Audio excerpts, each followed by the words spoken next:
Hi, I'm Jane. So, meron po kaming apat na variant na nilabas natin pagdating kay Oppo. So, ito yung mga Reno 13 series natin. Ayan po siya. So, ito po yung Reno 13 series natin.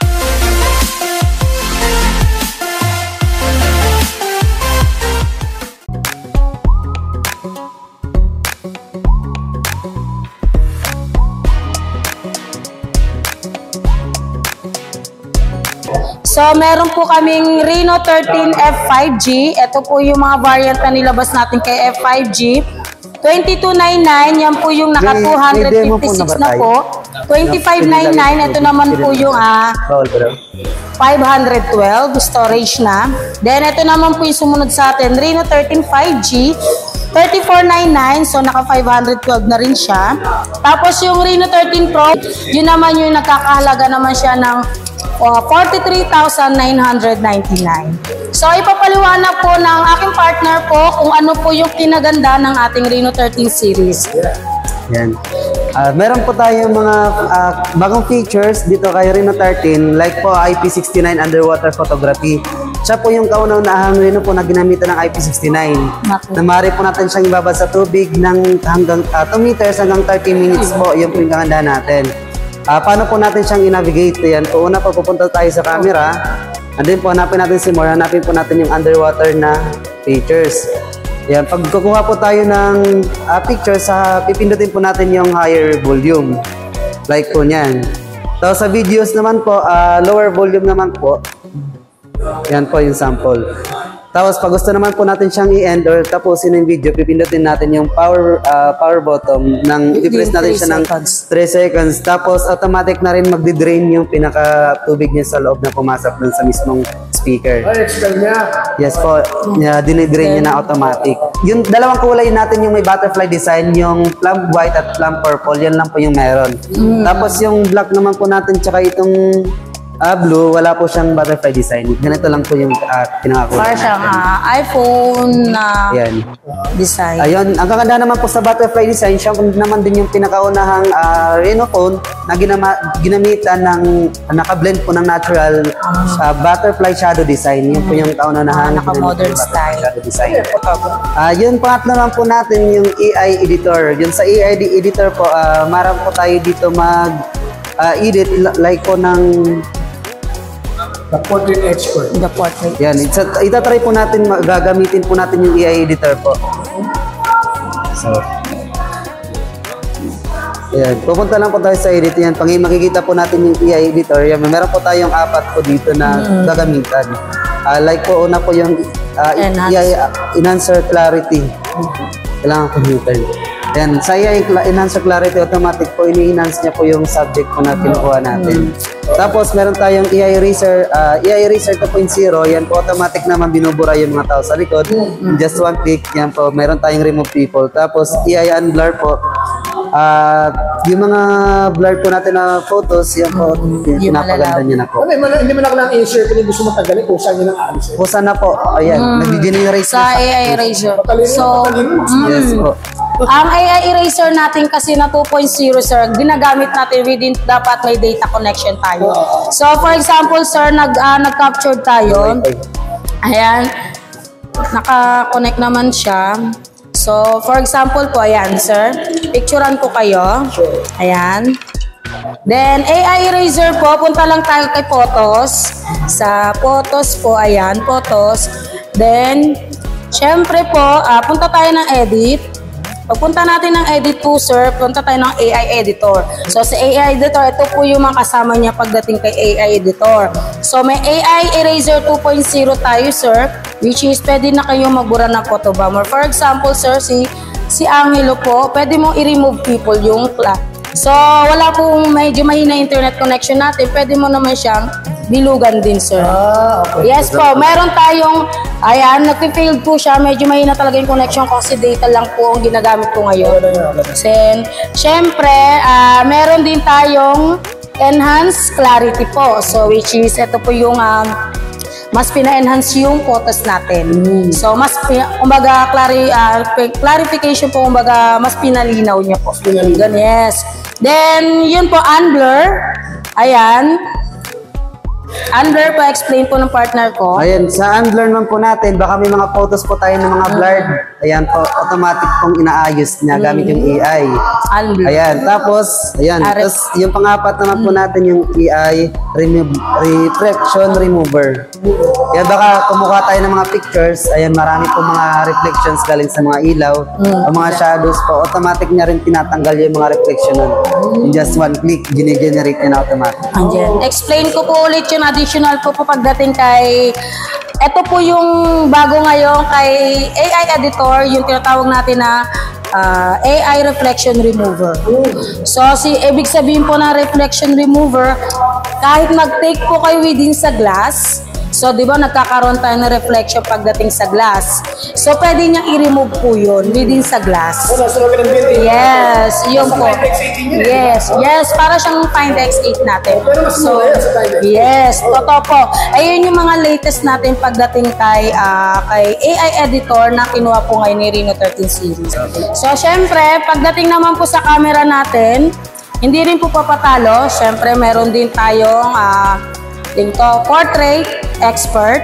So which is, kilala natin siya pagdating sa ultra clear camera system natin. So punta tayo kay camera. Ano po ba nakikita natin pagdating kay portrait expert? So ito po yung ultra clear camera natin. So nakikita nyo po, ito po yung tawag dito, pinaka normal shot, then ito naman yung portrait natin. So meron po tayong additional po dito ha, bukod doon sa mga filters po natin na re-retouch siya, oo. Then meron din po siyang pagdating sa kanyang soft lights. So yan po. Meron po tayong pagdating kay portrait expert na may master filter. Ito naman po meron din siya pang additional na soft light.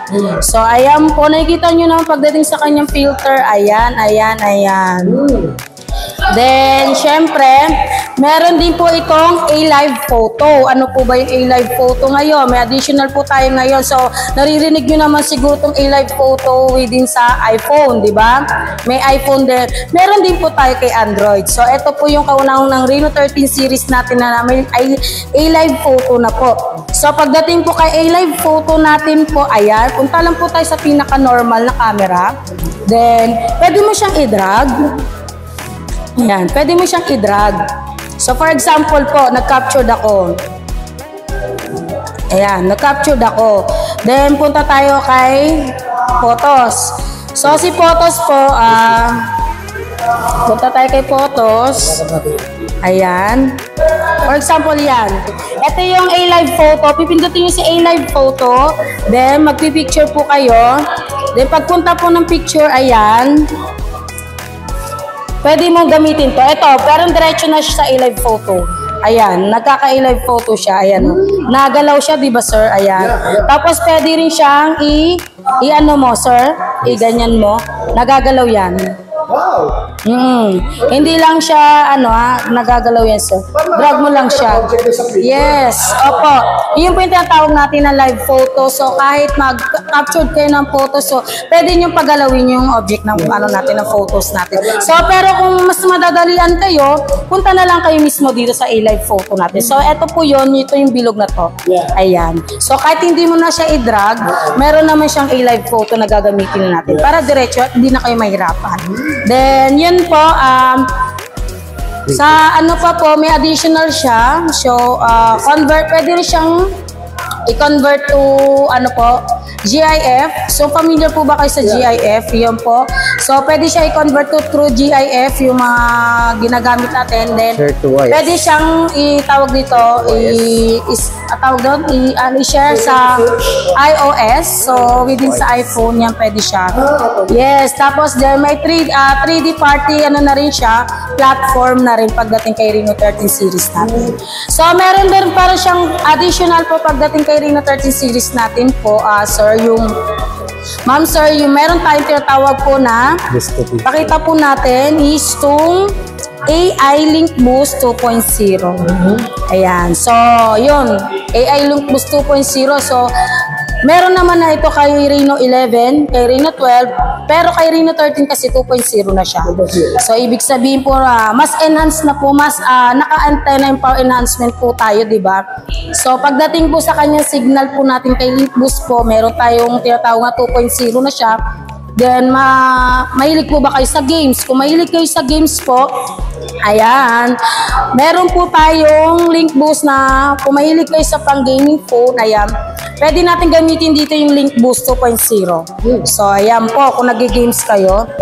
Yes. So, di ba may Link Boost to na nakikita mo na pagdating sa gaming? Automatic siyang nalabas dito at dinadala po tayo kung saan may mas malakas na signal. So, pakita mo yung nadidetect ng phone natin niya. kung saan may mas malakas na signal. So, yun po tayo dinadala. Meron po tayong dito. Doon, dito. Connectivity ng games, kumbaga. Yes, ayan po.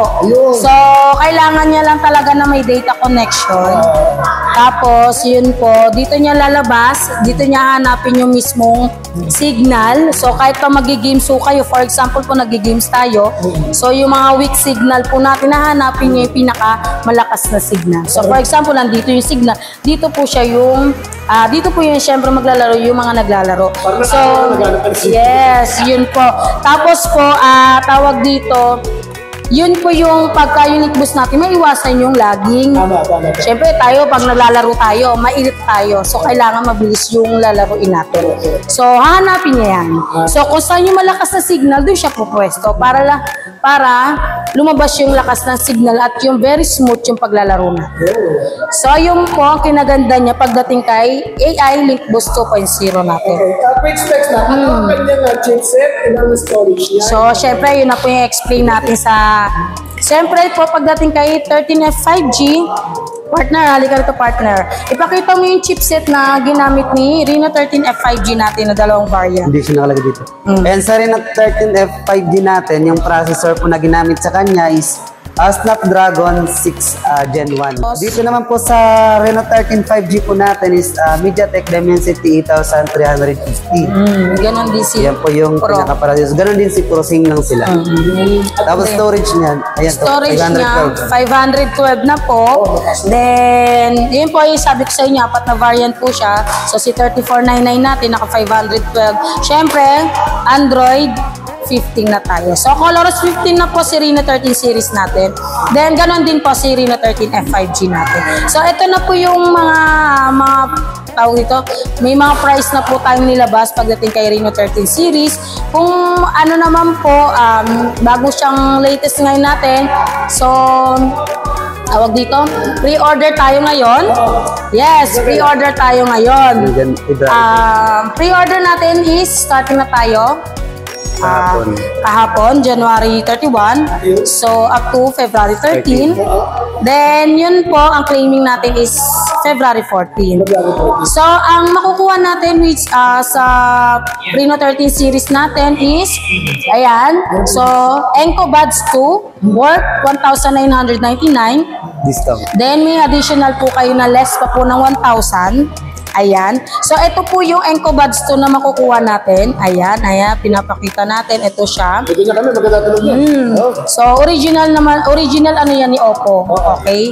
Then, yun po. Syempre, may additional pa pagdating kay Reno 13 series natin. So, meron tayong Oppo Care Elite. Ayun. So, para sa mga liquid protection plan tsaka screen yung mga protection. May mga price po yon pagdating kay Reno 13 series natin. So, iba po yung price ng Oppo Care natin kay Reno 13F. Iba din yung price kay 13 5G natin at saka kay Pro. Ay, battery pala nilang dalawa, may differences lang din. Itong kasi yung Reno 13 5G natin is 5,600 mAh. Tapos dito naman sa Reno 13F 5G natin is 5,800 mAh. Medyo mataas po yung battery niya. Pero is naka-4 na naman. May advantage kasi sila. Kailangan kasi hindi naman tayo pwede mayroon tayong advantage yan. Magpagkakaiba talaga sa kanilang dalawa. 80 watts, same po, 80 watts. Tapos, ayun po, syempre yung mga pagdating sa pre-order natin, yung sabi ko nga po, may Oppo Care Elite po tayo. Elite ba? Elite. Ayun, Oppo Care Elite po, yun yung liquid damage, tsaka yung screen protection natin plan. Then, meron din po tayong, ano po ba yun? International. International warranty, so which is mga APAC po, nakasama lang po yung pagdating sa international warranty natin. Then, ano po yung additional natin, partner? Mabuhay miles. Yun. Sa 4,500. So, yung mga 150 users po yun na gumagamit. 150 users. Yes po. Yung makukuha silang 4,500 mabuhay miles. Yes. Yes.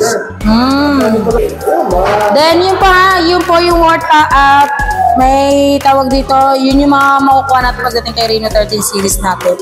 So, yun po yung mga pinaganda po natin pagdating kay Reno 13 series.